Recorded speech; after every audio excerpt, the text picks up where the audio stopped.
The morning sun cast long shadows across the tarmac at RAF Coningsby as Kate Middleton stepped out of the official car, her heels clicking against the concrete. She had always felt a mix of excitement and nervousness when visiting military bases, but today felt different. The Princess of Wales was here to meet with veterans and current servicemen, part of her ongoing work supporting those who had served their country. The base commander, Squadron Leader Sarah Mitchell, greeted her with a crisp salute. "Your Royal Highness, welcome to Coningsby. We're honored to have you here today." Kate smiled warmly, adjusting her navy blue coat against the cool September breeze. "Thank you for having me. I'm looking forward to meeting everyone." As they walked toward the hangar, Kate's eyes were drawn to the impressive aircraft lined up like sleeping giants. Typhoon fighter jets stood ready, their sleek forms gleaming in the morning light. She had seen military aircraft before, but something about being this close to them always took her breath away. "Magnificent, aren't they?" Squadron Leader Mitchell said, noticing Kate's gaze. "Each one of those represents countless hours of engineering excellence and pilot training." Inside the hangar, a small group of veterans and active personnel waited. The atmosphere was relaxed but respectful. Kate had specifically requested an informal meeting where she could actually talk with people rather than simply shake hands and move on. Among the group stood Flight Sergeant James Thompson, a weathered man in his 70s with bright blue eyes that still held the spark of someone who had spent decades in the sky. His uniform, though retired, was pressed to perfection, and his medals caught the hangar's fluorescent lighting. Flight Sergeant Thompson served for 38 years, Squadron Leader Mitchell explained as they approached. He's flown everything from tornadoes to early typhoons. Kate extended her hand to the veteran.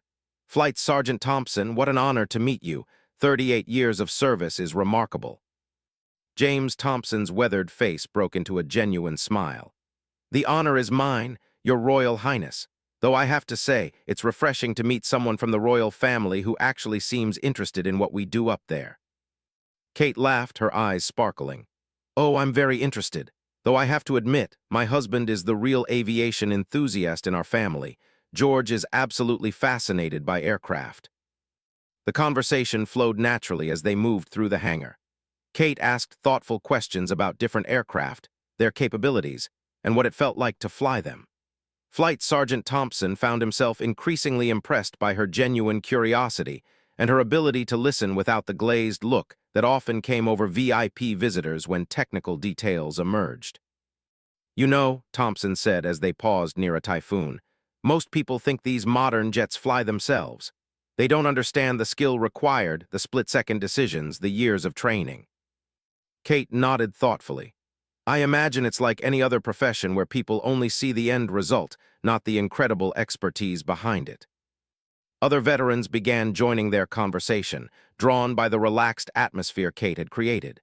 She moved easily between them, asking about their experiences, their families, their transition to civilian life.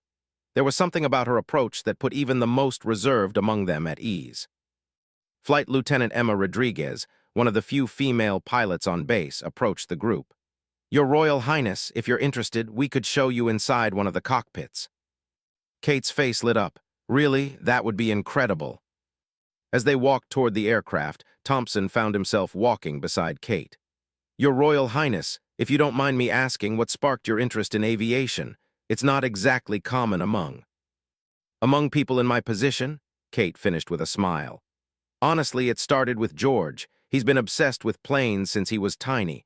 At first, I was just trying to keep up with his questions, but the more I learned, the more fascinated I became." Thompson nodded approvingly. "Children often see things more clearly than adults. They're not limited by preconceptions about what's possible." The group gathered around the Typhoon as Flight Lieutenant Rodriguez began explaining the cockpit layout. Kate listened intently, occasionally asking questions that surprised the pilots with their insight. "The heads-up display here shows critical flight information," Rodriguez explained, pointing to the windscreen. "Speed, altitude, targeting data when needed."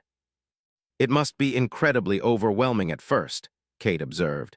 "How do you train your brain to process all that information while flying at such speeds?" "It takes years," Thompson interjected. "And even then you never stop learning. Every flight teaches you something new." The conversation continued as they explored different aspects of the aircraft.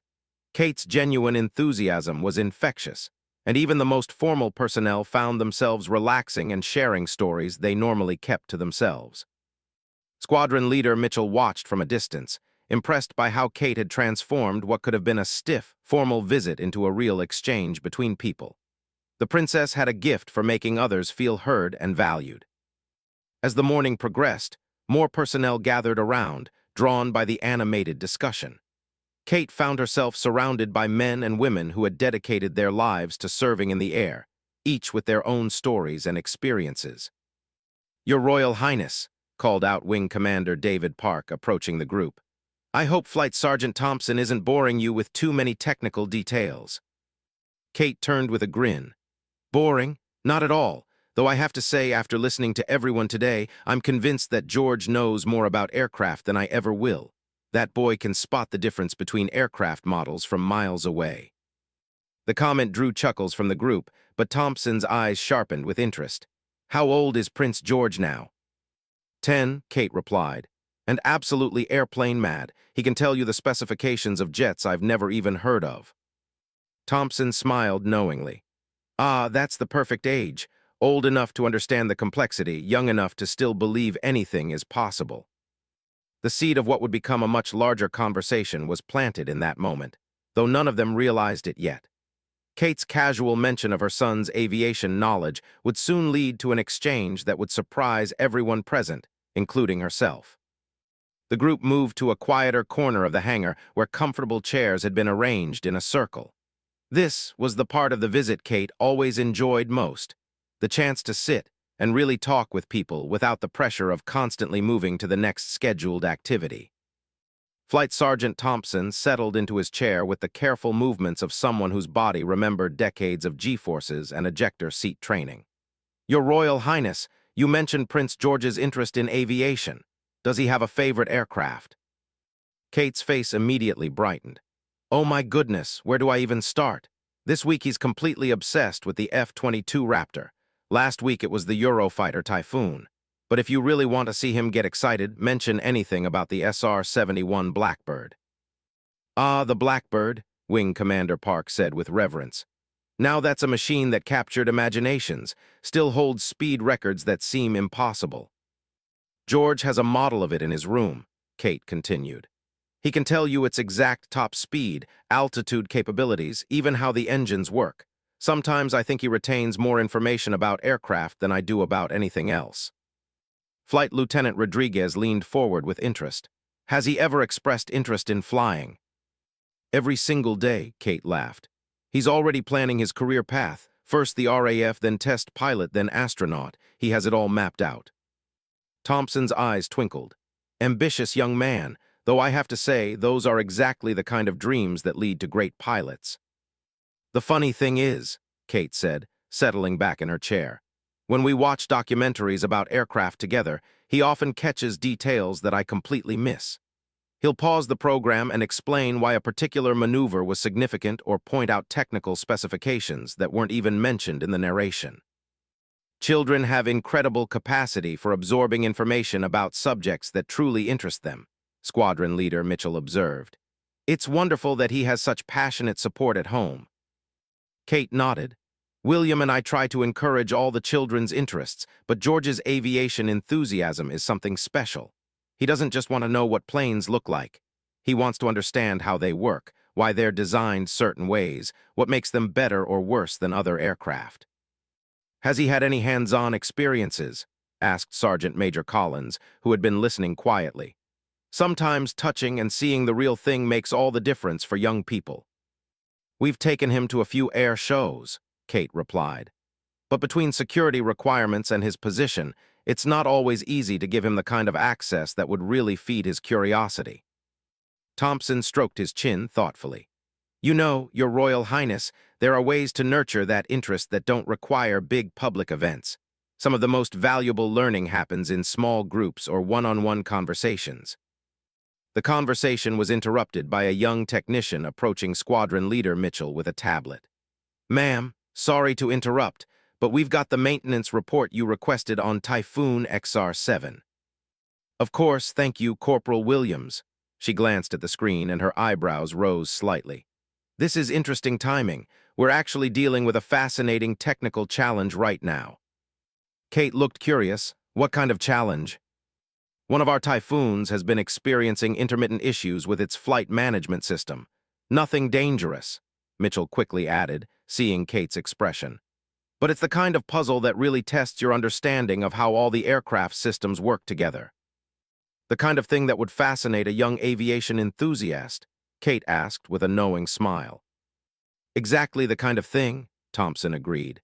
These modern aircraft are incredibly complex. When something goes wrong, it's like solving a three-dimensional puzzle where every piece affects every other piece. Flight Lieutenant Rodriguez pulled out her phone and showed Kate a technical diagram. See, this is a simplified version of the flight management system.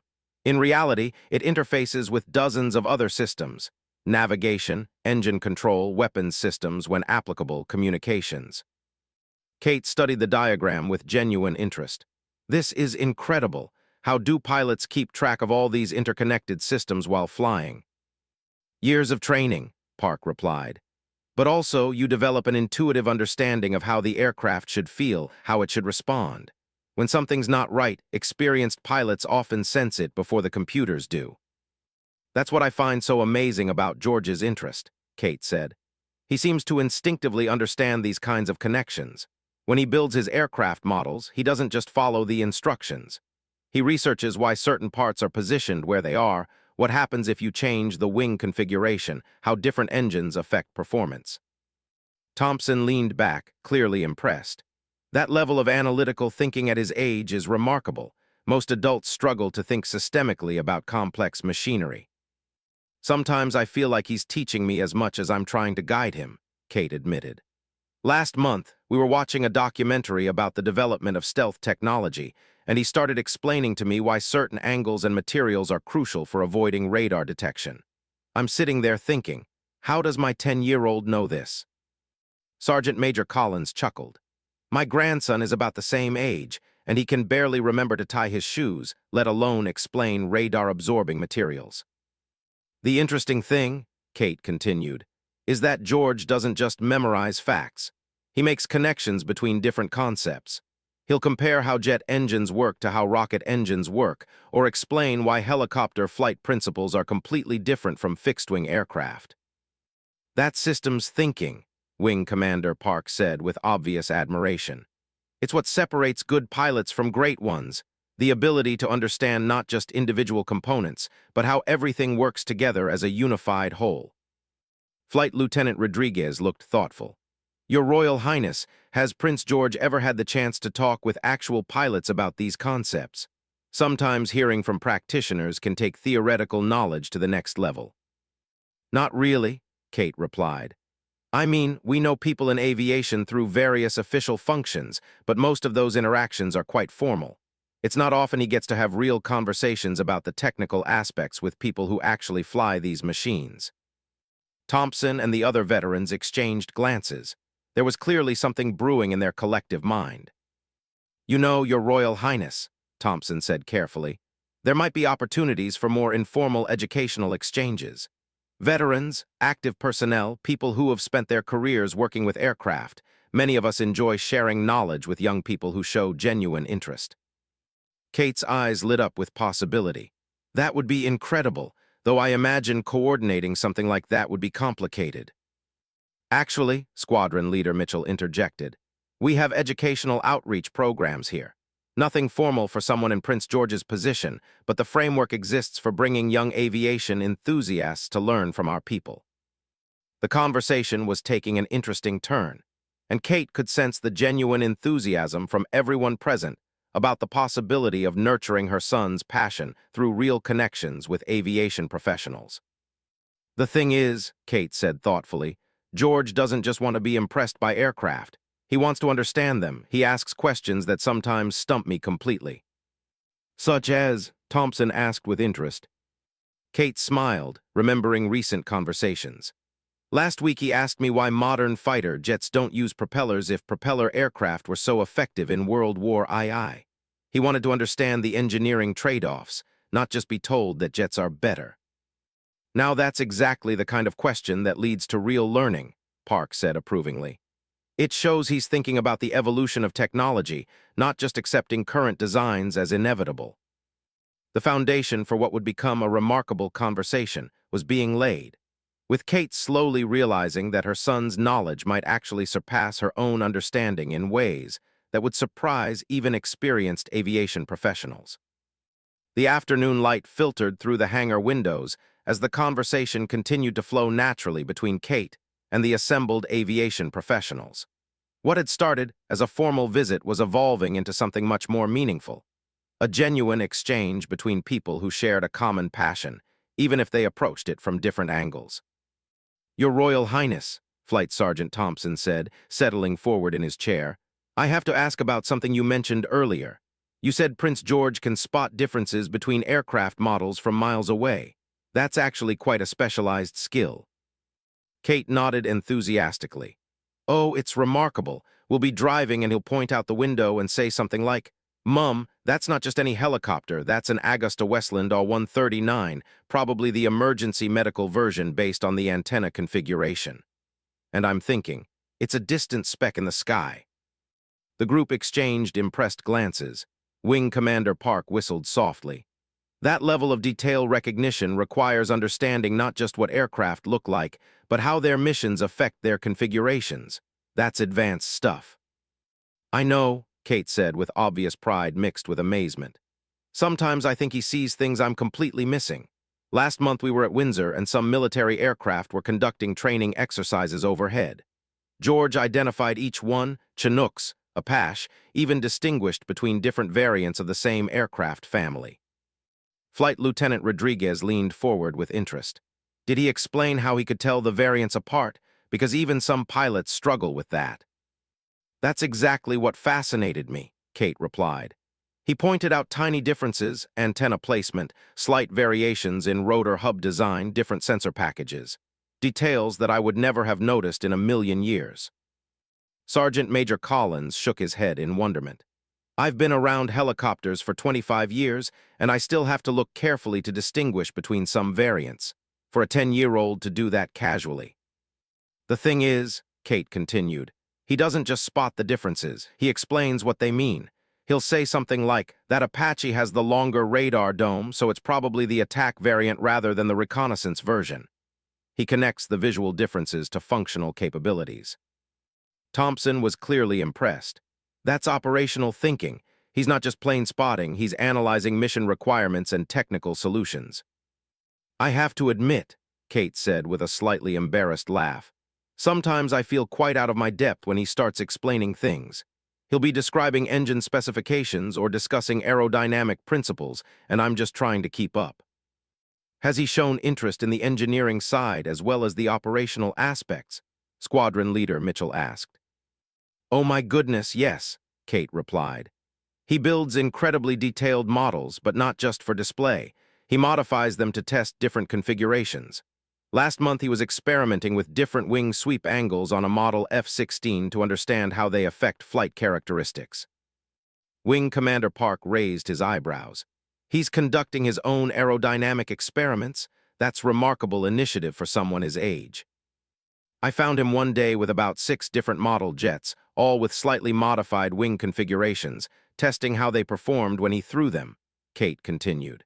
"He had notes about flight distance, stability, turning characteristics. I thought it was just play, but when I looked at his notes, they were surprisingly sophisticated." "That's exactly how many aerospace engineers start," Rodriguez observed. "Hands-on experimentation with basic principles." Thompson stroked his chin thoughtfully. "Your Royal Highness, I'm beginning to understand why you said George knows more about aircraft than you do. It sounds like he's approaching aviation from multiple angles simultaneously. Visual recognition, technical understanding, operational analysis, even basic engineering experimentation." "Exactly," Kate said. "I can appreciate aircraft and understand their importance, but George seems to think like someone who's already deeply embedded in the aviation world. He makes connections that surprise me constantly." "Can you give us an example of those connections?" Mitchell asked. Kate thought for a moment. "Well, just last week we were discussing current events, and the conversation touched on international tensions in various regions. George immediately started talking about how different countries' aircraft procurement decisions reflect their strategic priorities. He was comparing the F-35 program with Russia's Su-57 development and China's J-20 program, explaining how each aircraft's capabilities reveal what each nation prioritizes militarily. The group fell silent for a moment. Sergeant Major Collins was the first to speak. "Your Royal Highness, that's graduate-level strategic analysis. He's connecting technological capabilities to geopolitical implications." "I know," Kate said, shaking her head in amazement. "I'm sitting there trying to follow his reasoning while thinking. This is my 10-year-old discussing international relations through the lens of fighter jet capabilities." Flight Lieutenant Rodriguez looked thoughtful. "Has he expressed opinions about aircraft design philosophy? Like, does he prefer certain approaches over others?" "Interesting question," Kate replied. "He seems to appreciate different design philosophies for different purposes. He admires the F-22's stealth and maneuverability, but appreciates the F-35's multi-role flexibility. He's fascinated by the A-10's simple ruggedness, but equally impressed by the Typhoon's sophisticated systems integration." "That's mature thinking," Thompson observed. "He's not just picking favorites based on appearance or speed. He's evaluating design trade-offs against mission requirements." Wing Commander Park looked around at his colleagues. "You know, Your Royal Highness, I'm beginning to think that Prince George might actually understand certain aspects of aviation better than many adults, including some people who work in the field professionally." Kate paused, considering this observation. "You know, that's exactly what I was starting to suspect. Sometimes when we're watching aviation documentaries together, he'll comment on things that the narrators don't even mention. He'll point out why certain design decisions were historically significant or predict how new technologies might affect future aircraft development." "Has he made any predictions that you remember?" Mitchell asked with curiosity. "Actually, yes," Kate said, her excitement growing.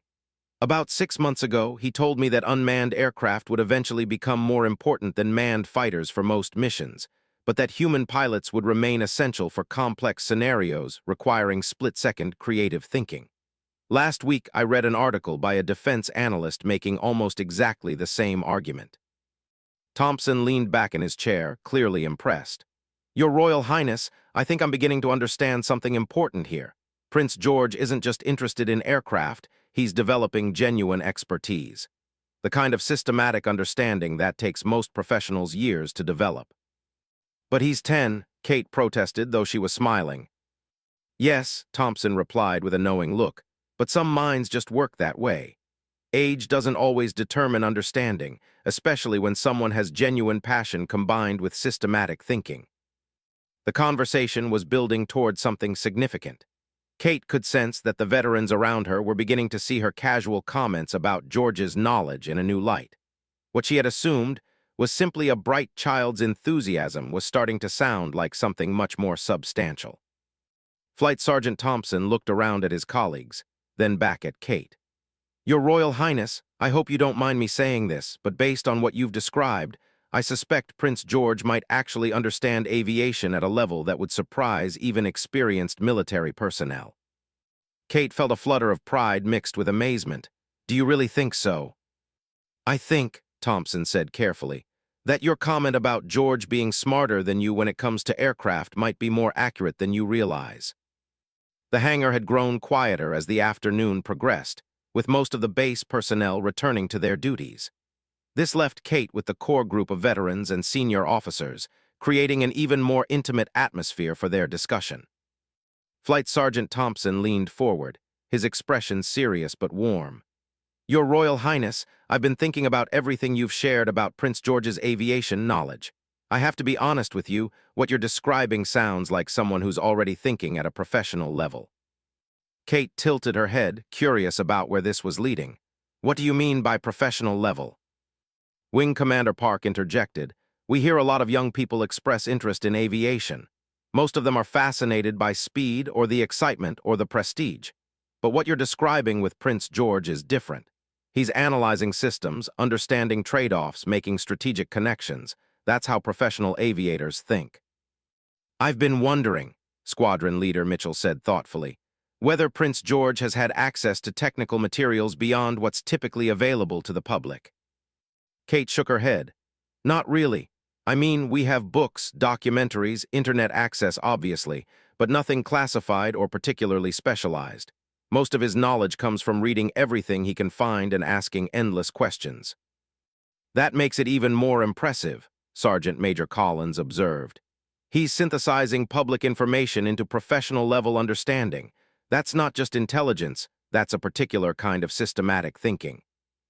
Flight Lieutenant Rodriguez pulled out her tablet. Your Royal Highness, would you mind if I asked Prince George a question through you? Something that might help us understand his level of technical comprehension. Of course, Kate replied, though she looked slightly puzzled.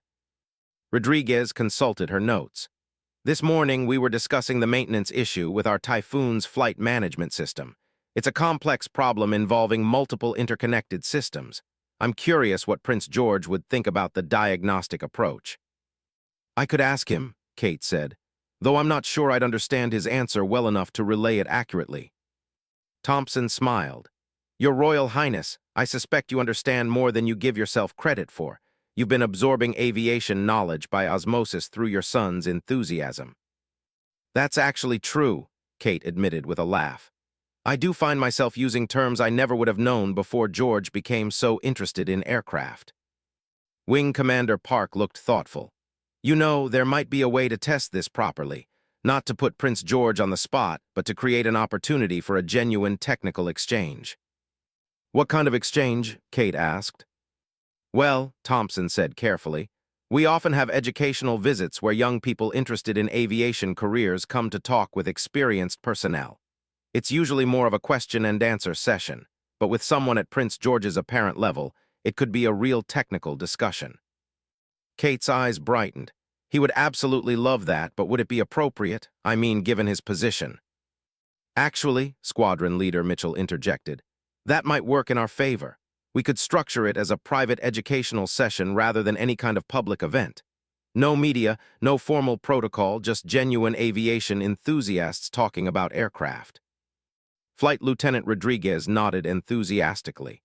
I'd love to meet a 10-year-old who can analyze aircraft variants from a distance. That's a skill that would impress our most experienced personnel. Kate felt a surge of excitement mixed with slight apprehension. He would be over the moon, but I have to ask, you really think his knowledge is substantial enough to justify that kind of attention from professionals like yourselves? Thompson's expression became quite serious. Your Royal Highness, based on everything you've told us today, I believe Prince George might understand certain aspects of aviation better than many adults who work in related fields professionally. I'm not exaggerating when I say that. Really? Kate asked, still somewhat disbelieving. Really? Wing Commander Park confirmed. The systematic thinking you've described, the ability to connect technical specifications to operational capabilities, the strategic analysis of international aircraft programs, these are sophisticated intellectual skills applied to a complex technical field. Sergeant Major Collins leaned back in his chair. I've worked with military personnel for decades.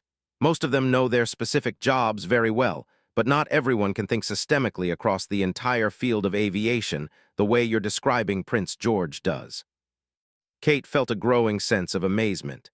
I knew he was bright and passionate, but I honestly thought I was just being a proud mother when I noticed how much he seemed to know. You weren't wrong to be proud, Thompson said warmly, but I think you might have been underselling the significance of what you were observing. Flight Lieutenant Rodriguez looked around at her colleagues. You know, this conversation has made me think about something. Your Royal Highness, when you said earlier that George is smarter than you when it comes to aircraft, you were being modest, but you might have been more accurate than you realized. Kate raised her eyebrows. How so? Well, Rodriguez continued, you clearly understand aviation well enough to follow his explanations, ask good questions, and recognize the sophistication of his thinking. That suggests you've developed considerable knowledge yourself. But if George is routinely teaching you new things and making connections you hadn't considered, then his understanding really is exceptional, Wing Commander Park finished. Not just for his age, but in absolute terms. Kate sat quietly for a moment, processing this perspective.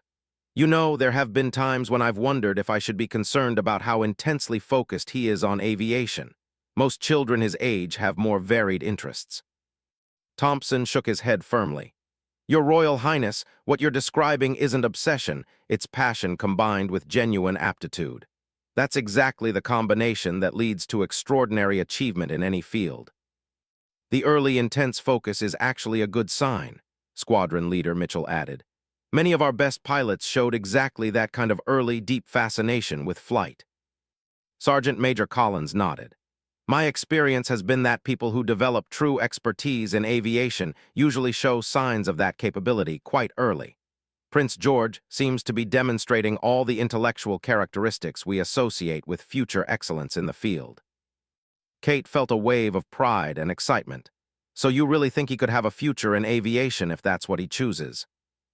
Your Royal Highness, Thompson said with conviction, based on what you've shared today, I think Prince George already understands aviation at a level that would qualify him for advanced technical discussions with professional aviators. His future in the field, should he choose it, isn't in question. The question is how far his capabilities might take him. The conversation was approaching its most significant moment. Kate could sense that these experienced aviation professionals were genuinely impressed by what they had heard about her son's knowledge and thinking.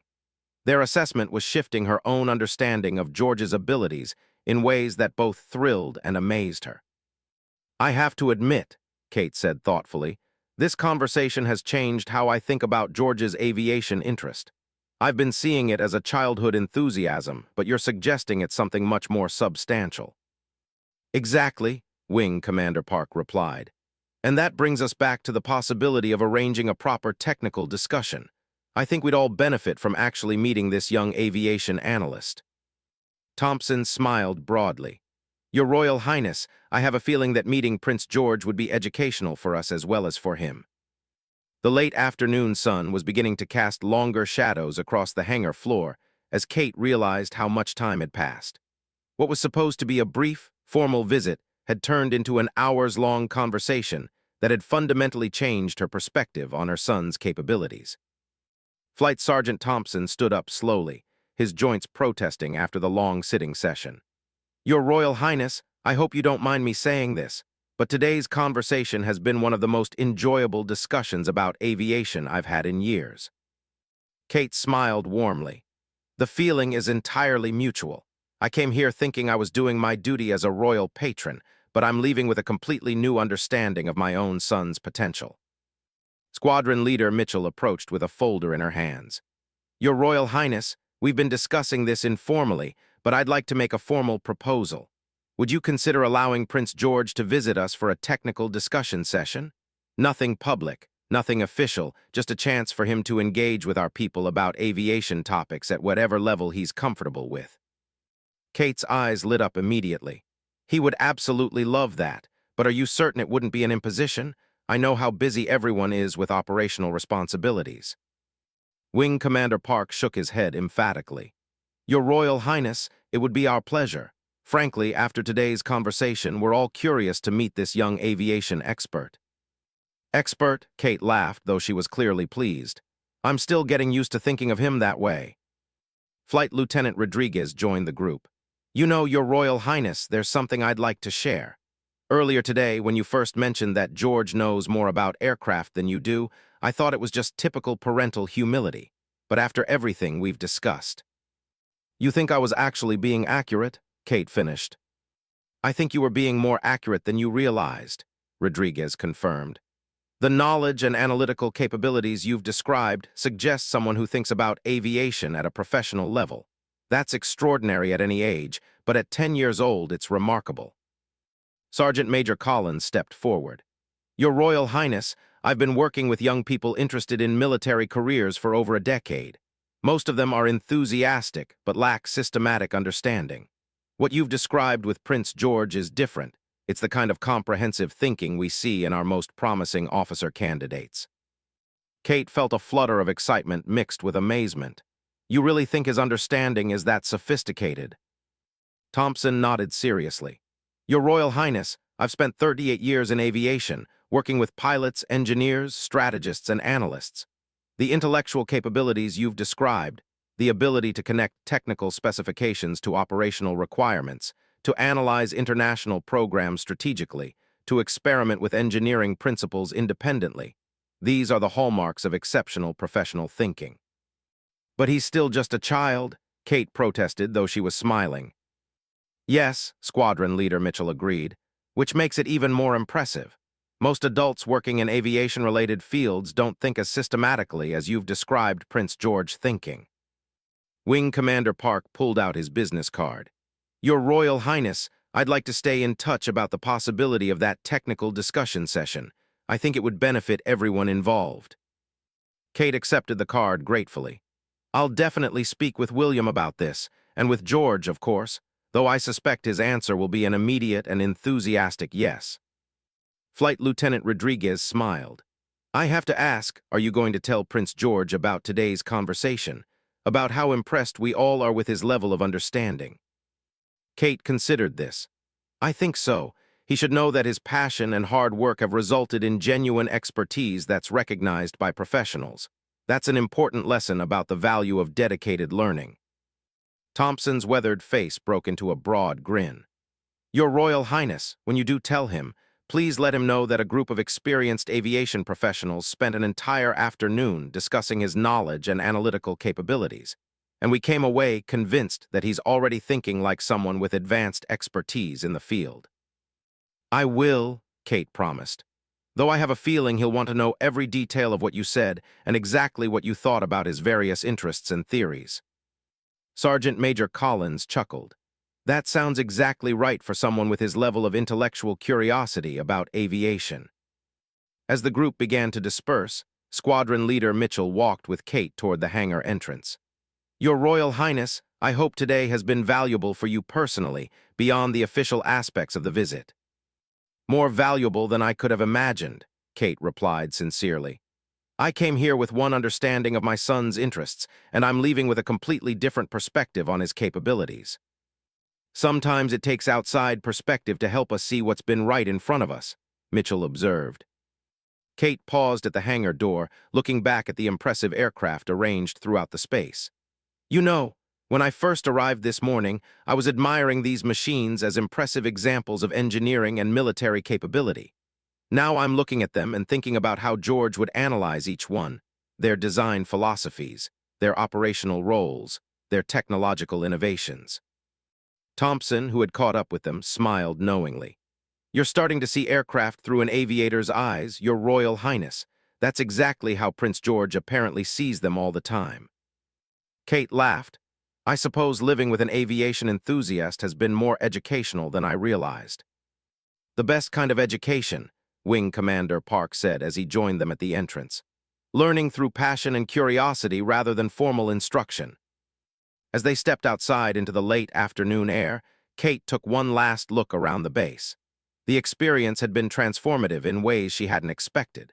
She had arrived thinking she was supporting the military through a routine royal visit, but she was leaving with a profound new appreciation for her son's remarkable capabilities and potential. Flight Sergeant Thompson extended his hand for a final handshake. Your Royal Highness, thank you for one of the most enlightening conversations I've had in years. And please tell Prince George that he has admirers among some very experienced aviation professionals. Kate shook his hand warmly. I will. And Flight Sergeant Thompson, thank you for helping me understand that when I playfully tell people George is smarter than me when it comes to aircraft, I'm not just being a proud mother, I'm actually being quite accurate. Thompson's eyes twinkled with genuine warmth. Your Royal Highness, based on everything we've discussed today, I believe you're being more accurate than even you realize. As Kate's car pulled away from RAF Coningsby, she reflected on the remarkable afternoon. She had discovered that her casual, affectionate comments about George's aviation knowledge were actually precise assessments of genuine expertise.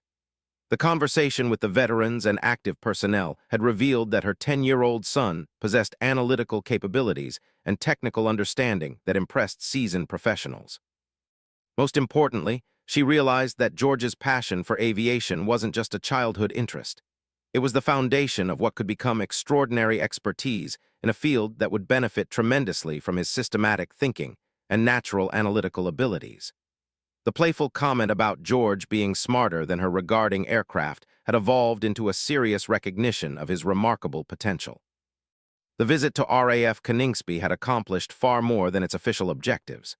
It had given Kate a new understanding of her son's gifts and opened possibilities for nurturing those gifts through connections with people who recognized and valued genuine expertise, regardless of age. As she headed home, Kate was already planning how to share this remarkable day with George and exploring how to arrange the technical discussion session that would allow these experienced aviators to meet the young expert they had spent an afternoon discussing with such obvious admiration and respect.